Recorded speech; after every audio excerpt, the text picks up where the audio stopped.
international heroine or Israel's personal pariah? In Israel, that question is still open for debate. Hello everyone, welcome to Q&A. When a transsexual won the popular international Eurovision Song Contest last month, she won accolades from adoring fans, but harsh criticism from those who say she's deviant. Well, Dana International has taken the Jewish state by storm. So, what are her plans for the future? And now's your chance to ask her yourself. Dana International joins us today live from London to answer all of your questions.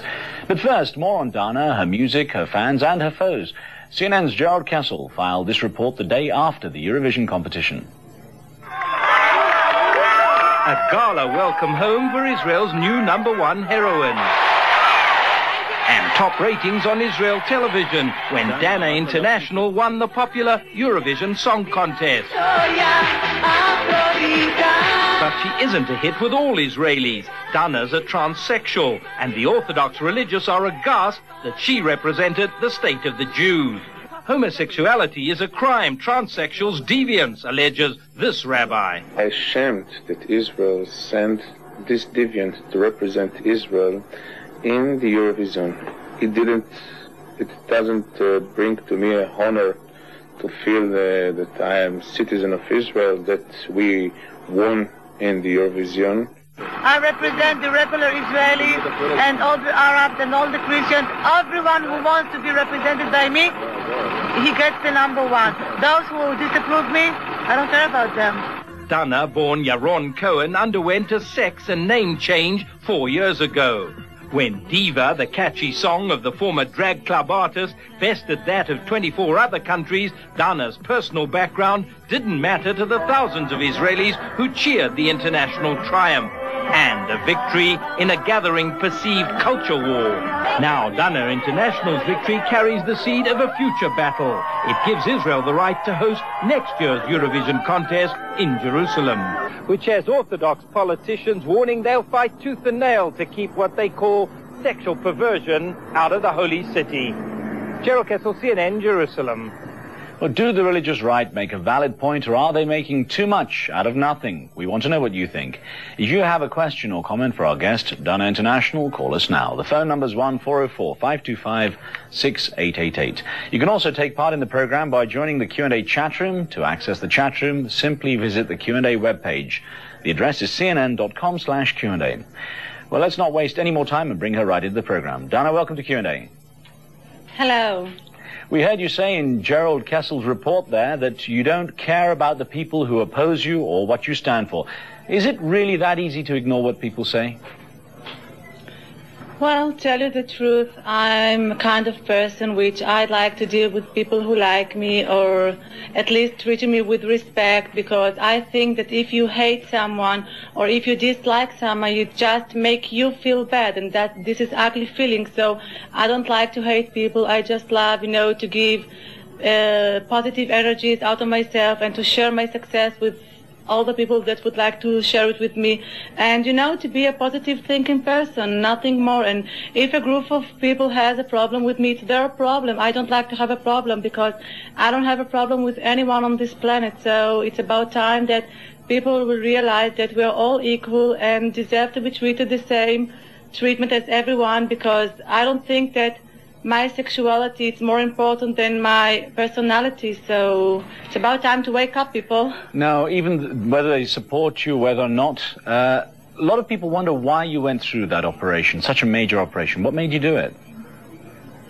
Well, I actually don't know the answer by myself, because, I know my kind of life, that which I wanted to myself, and I know myself, not other people, and it is the most ideal thing to my life in order for me to be happy. And I don't know if you can understand it, and I'm not asking you to understand, just to respect my will to do private thing with my life, because it's my business, it's no one else's business. And it's not that you're just born as a man and one day you decide to become a girl. It's the fact that I don't know what a really man feels like. I have never felt like a real boy, and that's me, Well, Dana, one thing... I'm enjoying my life. Well, of course, you're a big star now, so people have many questions. This question came in on the internet from Poland. And the question is, what was the reaction by your parents and friends when you decided to become a woman? Well, I'll answer the second part of the question first. With friends, it was very easy because, my friends know me, and it wasn't a surprise for them because they always knew what I want to be.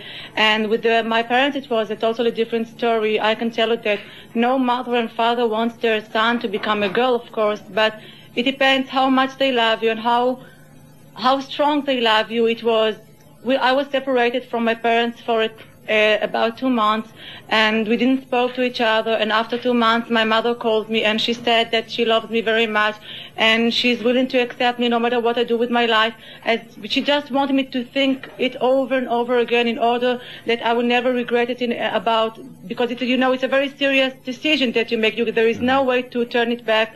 And I can tell you that if a mother and father love their child, they will support him or her no matter what, because it's the same personality, it's the same voice, it's the same behavior, it's the same child, just with a little change. I call it because for me it's so little, and I don't know why people made a big scandal out of it. And I can tell you one thing more.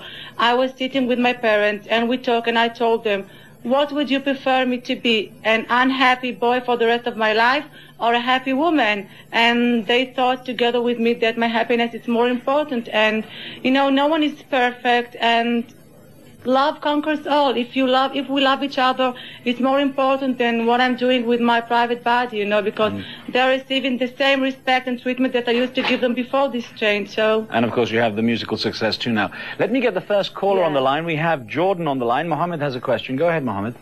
Hello, Diva. Hello. First of all, I would like to say congratulations. We love you all. And I wanted to know if in the future, hopefully when you become very popular, if you have any interest in politics. Well, I'm thinking about it a lot because I think that I want to do many things for different kinds of people, and I've come to the conclusion that people who have the same problem can help other people, not politicians. If they are not sympathize with you or identify with you, they could never help you.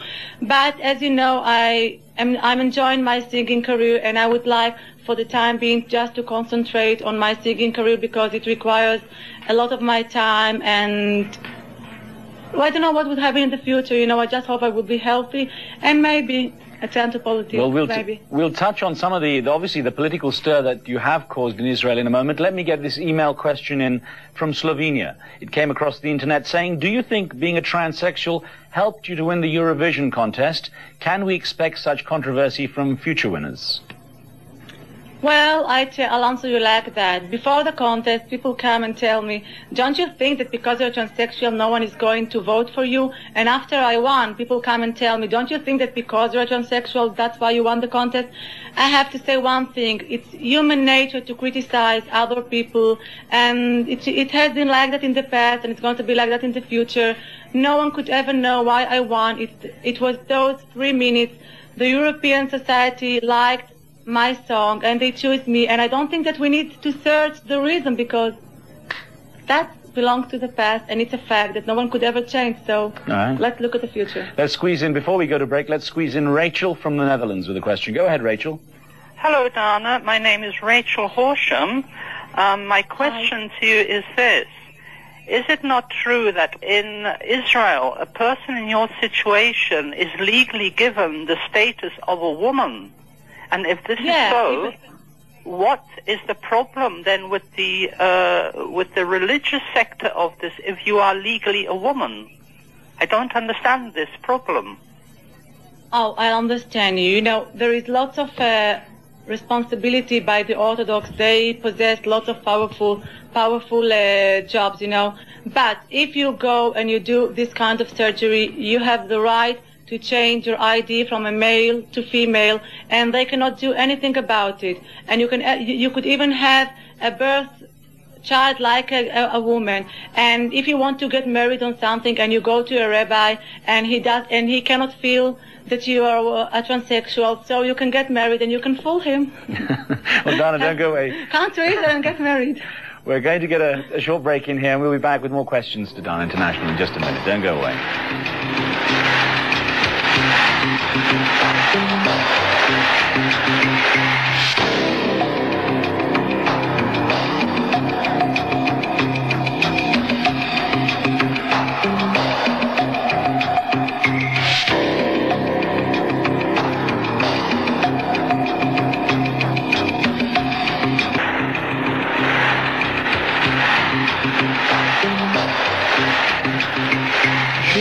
Sexy, provocative, slightly over the top. It's hard to believe that she was once a he. But not everyone's thrilled with Dana International's wildly successful career as a singer and a performer. At home in Israel, she draws support from some and very vocal abuse and criticism from others. Well, Dana International joins us live from London to field your questions and comments. Let's get back to some more Q&A. Actually, Dana, let me ask you, now that you won the Eurovision Song Contest, it can now go and be, they can hold it in Israel now as the winning country. There's a lot of controversy over that, especially the idea that it might be held in Jerusalem. What's your view on all the argument over that? I don't care if it's going to be in Jerusalem, if it's going to be Tel Aviv, Haifa, Eilat. We have many nice cities, and I'm not so patriotic with Jerusalem. And if the Orthodox don't want Eurovision to take place in Jerusalem, okay, I don't care, as long as it's going to be in Israel. Let's get a call in from Israel. Mir has a question. Go ahead.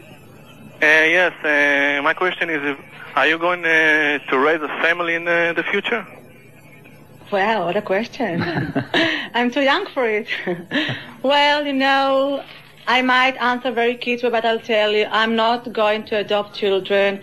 I don't think that I have the capability to raise a child in a proper way, because I have a very crazy life, and if I like very much children, and I think that to raise a child it's not so easy, and it takes a lot of responsibility in order for him to or her to be a responsible human being and a respectful one, and I don't have not the time and not the knowledge how to raise a child, and there's lots of good mothers in the world.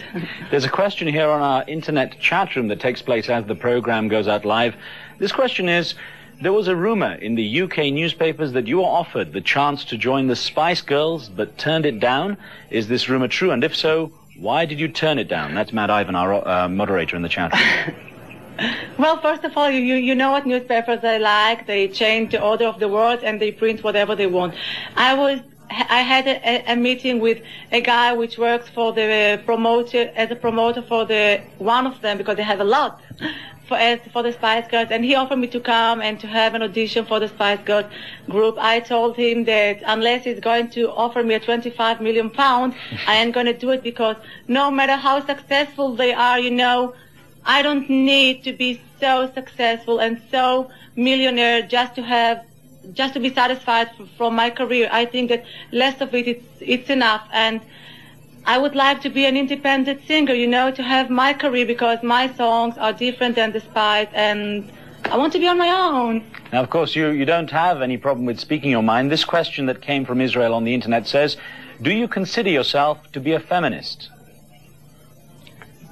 Well, in the way I look at men, I think that women deserve to be treated equally in everything, but I think that if a woman suffers from problems, it's their problem, because if a woman would stand up in front of her man and she stands for herself, and if women would not allow men to treat them the way they do, they will be equal. But in a way, from time to time, I like to be treated by a macho guy. I'm a woman, so I'm a feminist. But from time to time, I like to be hugged by a macho guy. Now, you've actually you've become something of an icon for the gay and the lesbian communities and so on. This question from the internet from Belgium touches on that. Do you have much to do with the gay, lesbian, or transsexual communities? Of course. I think that they are a great population. They are wonderful people. They are the most liberal people on earth, and because they can sympathize with me and understand me better than all the other. But, I prefer to speak about the gay community without the label, because they are just human beings, and if a boy chooses to sleep with another boy instead of a girl, it's his problem, it's his business, not a problem, of course. And I think that people will have to examine personalities, not sexualities, because so what if a boy is gay? So what if I'm a transsexual? It means that I'm stupid. Maybe my prime minister, he's homosexual and we all don't know it. It's not written here, You can be a homosexual and a good person and a kind one. Well, forget about sexuality, forget about the color of the skin, forget about the origin. Examine the personalities. Let's get Israel on the line. Ofer has a question. Go ahead. Hi, how are you, Dana? Thank you. I've been following your career since the beginning, and I just wanted to let you know that I'm a very big fan of you, and I think you're great, and all your songs are marvelous, and I wish you the best, and we're very proud of you and Diva. All right. Thank We're going to you. talk more about that, What is actually. the question? Well, I think there was just a comment there, a fan on the line. Dana, we're going to talk more about your music and the success of that single that won the contest when we come back after this short break on Q&A.